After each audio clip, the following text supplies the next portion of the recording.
मानव भूगोल के अध्ययन का सबसे महत्वपूर्ण पक्ष है मानव और पर्यावरण का अध्ययन करना। मानव जैसे कि मैं मानव हूँ, आप मानव हैं, इसके साथ ही पर्यावरण जैसे कि ये पर्यावरण है, पेड़ पौधे हैं, धरातल है, हवा है, सूर्य है, तापमान है, इन सभी को हम जो भी हमारे चारों तरफ दिखाई दे रही है उन सभी को हम पर्यावरण कहते हैं।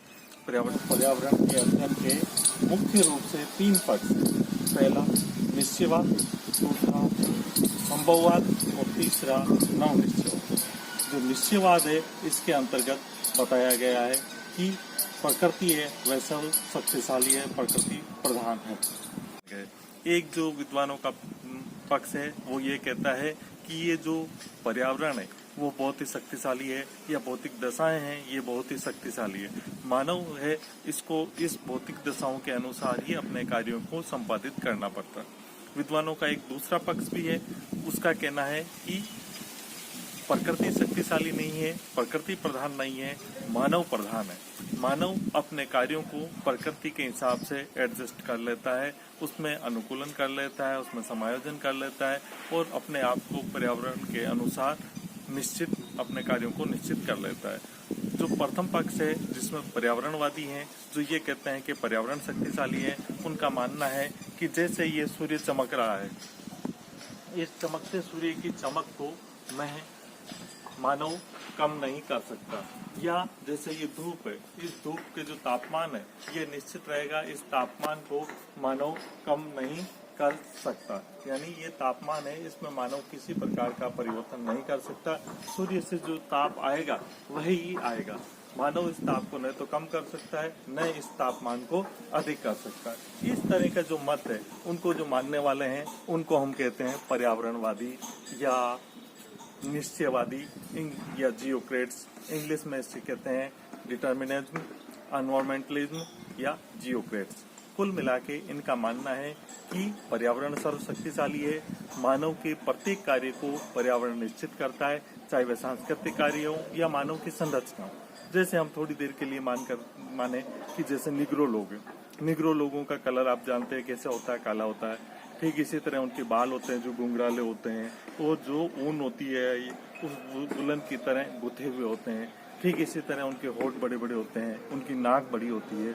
अब आपको निग्रो कहने से बात थोड़ी समझ में नहीं आ रही होगी, तो अपन इसको एक एग्जांपल से देखें कि आपने सेरेना विलियम्स या विनेस विलियम्स का नाम सुना होगा, उन्हें टेनिस के कोर्ट पे खेलते हुए भी देखा होगा। तो एक तरफ हम लेते हैं कि सेरेना विलियम्स या विनेस विलियम्स, दूसरी तरफ हम लेते हैं सानिया मिर्जा। सानिया मिर्जा जो कि भारत की खिलाड़ी है, आपने उनको कई बार देखा होगा। तो इन दोनों की कल्पना आपके दिमाग में आ रही होगी कि एक तरफ सेरेना विलियम्स है, एक तरफ सानिया मिर्जा है। दोनों का जो चित्र आपके सामने आ रहा है, अब इसके आधार पर अपन कह सकते हैं कि प्रकृति ने दोनों को अलग अलग प्रकार का बनाया है। मानव का इसमें किसी प्रकार का हस्तक्षेप नहीं है। सेरेना विलियम्स चाहे कि मैं सानिया मिर्जा की तरह हो जाऊं तो उसके लिए ये संभव नहीं है। इस तरह का विचार कि सेरेना विलियम्स सानिया मिर्जा नहीं बन सकती, इस तरह का जो विचार है वो विचार है पर्यावरणवादियों का। तो पर्यावरणवादियों का कहने का अर्थ है कि सभी चीजें, चाहे सांस्कृतिक कार्य हो या भौतिक कार्य हो या किसी प्रकार के मानव का रहन सहन हो, खान पान हो, सभी चीजों पर पर्यावरण का प्रत्यक्ष रूप से प्रभाव पड़ता है। हम यदि एस्किमो को देखें तो एस्किमो को जो कार्य रहन सहन है, खान पान है, कपड़े पहनने का ढंग है उसकी, और विषुवत रेखा के पास रहने वाले पिग्मी की तुलना करें तो उसके और उसके रहन सहन, खान पान में बहुत अधिक अंतर दिखाई देगा। इस तरह की जो विचारधाराएं हैं ये सभी पर्यावरणवादियों के पक्ष में हैं और पर्यावरणवादी इसी तरह की विचारधारा को मानते हैं। अब हम विश्व के अलग अलग जो विद्वान हैं बड़े बड़े, उन विद्वानों का, भूगोलवेताओं का और समाजशास्त्रियों का क्या मत है उसके बारे में विचार करते हैं कि उन्होंने क्या कहा। अपन बात कर रहे थे पर्यावरणवाद की या निश्चयवाद की। निश्चयवाद में अपन ने ये पाया कि जो पर्यावरण को शक्तिशाली मानते हैं, प्रकृति को शक्तिशाली मानते हैं कि प्रकृति मानव के प्रत्येक कार्य को निश्चित करती है, जैसा प्रकृति चाहेगी वैसे मानव को कार्य करना पड़ेगा। इस तरह की जो विचारधारा है इसको अपन ने कहा था नियतिवाद, निश्चयवाद, वातावरणवाद, जियोक्रेट्स इत्यादि। इसमें विभिन्न अलग अलग जो विद्वान हैं उन्होंने अपने विचार प्रस्तुत किए। उनमें सर्वप्रथम जो विचार हैं वह है यूनानी विद्वान हिप्पोक्रेटिस का। यूनानी विद्वान हिप्पोक्रेटिस ने अपनी पुस्तक लिखी जिसका नाम है एयर, वाटर एंड प्लेस। इसमें उन्होंने बताया कि एशिया के जो लोग होते हैं वो आराम पसंद लोग होते हैं, जबकि यूरोप के लोग हैं वो अत्यधिक परिश्रमी लोग होते हैं। ठीक इसी प्रकार एक बहुत राजनीति विज्ञान के भी बहुत बड़े विद्वान हुए हैं जिनका नाम है अरस्तु। उन अरस्तु ने अपनी पुस्तक लिखी पॉलिटिक्स। इस पॉलिटिक्स में उन्होंने बताया कि यूरोप के लोग जो होते हैं वो बहादुर लोग होते हैं, जबकि एशिया के लोग कम साहसी लोग होते हैं। ठीक इसी प्रकार एक बहुत बड़े विद्वान अपने भूगोलवेता हुए हैं जिनको कांट हैं, उन्होंने भी कहा कि गर्म प्रदेश के जो निवासी होते हैं वो सामान्यतः आलसी और डरपोक लोग होते हैं। तो इन सभी के कहने का तात्पर्य यह है कि वातावरण है इसका प्रभाव मानव के कार्य पर अवश्य पड़ता है। एक और विद्वान हुए हैं जो भूगोलवेता होने के साथ साथ प्रसिद्ध समाजशास्त्री भी हैं, और समाजशास्त्री आप सभी जानते हैं, मेरे मित्र हैं डॉक्टर रेज गुजराती, वह भी प्रसिद्ध समाजशास्त्री हैं। उन्होंने अभी कुछ दिनों पूर्व अपने शोध कार्य के लिए हिमाचल प्रदेश में चंबा गए। चंबा का कल आपने नाम सुना होगा कि वहाँ भूकंप आया था 3 रिश्टर स्केल पे। तो मैं बात कर रहा था प्रसिद्ध समाजशास्त्री बकल की, जो कि ब्रिटिश के समाजशास्त्री हैं। उन्होंने अपनी पुस्तक लिखी थी सभ्यता का इतिहास। उस सभ्यता के इतिहास में बताया कि अफ्रीका व एशिया के जो सभ्यता है उस सभ्यता को मिट्टी की उर्वरता ने अत्यधिक प्रभावित किया है।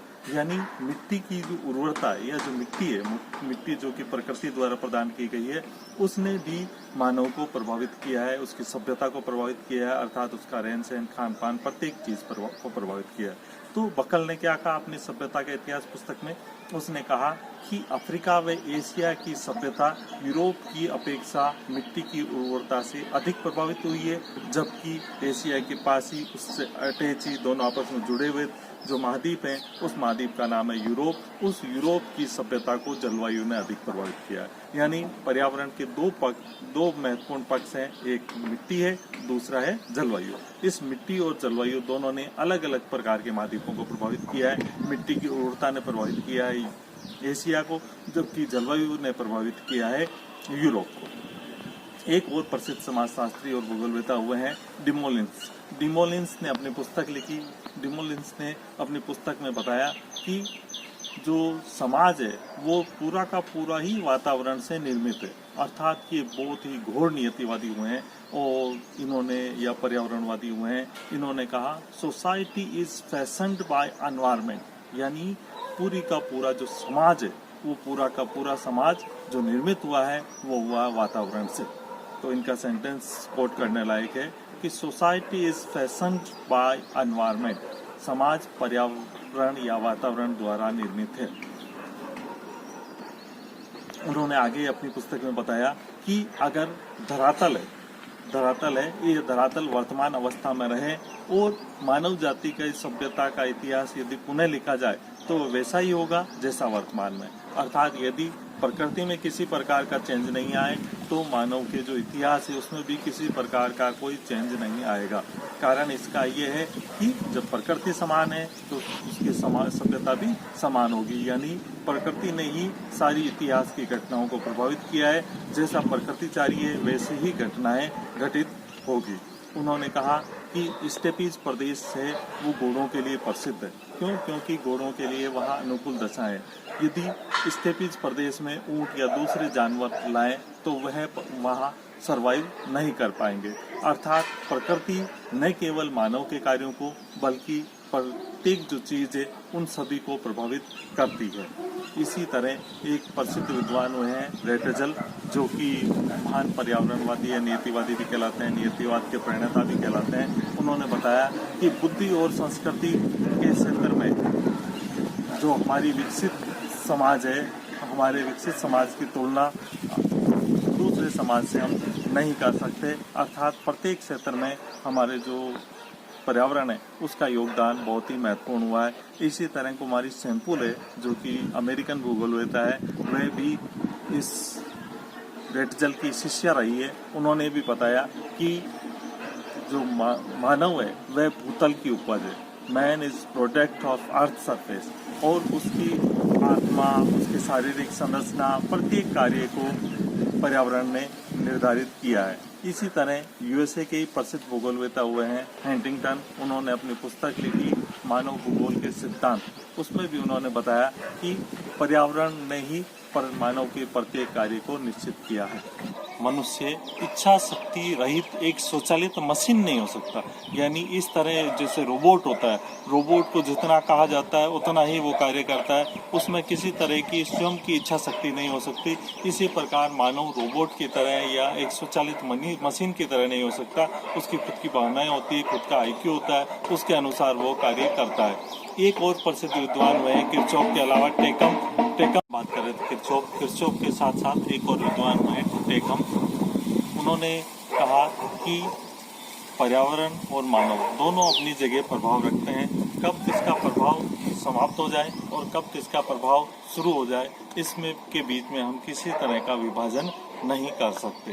कहने का तात्पर्य है कि केवल पर्यावरण को शक्तिशाली मानना अब वर्तमान समय में जब तकनीकी विकास अत्यधिक उच्च सीमा पर चला गया उस समय संभव नहीं है। क्योंकि जो नार्डिक जिसके बाल लेयरदार है वह अपने बालों को सीधा कर सकता है, और जो निग्रो है जिसके बाल उनकी तरह गुथे हुए या घुंघराले वह अपने बालों को सीधा कर सकता है। अर्थात तकनीकी इतनी हावी है कि मानव चाहे जिस परिस्थिति में चाहे जैसे परिवर्तन कर सकता है।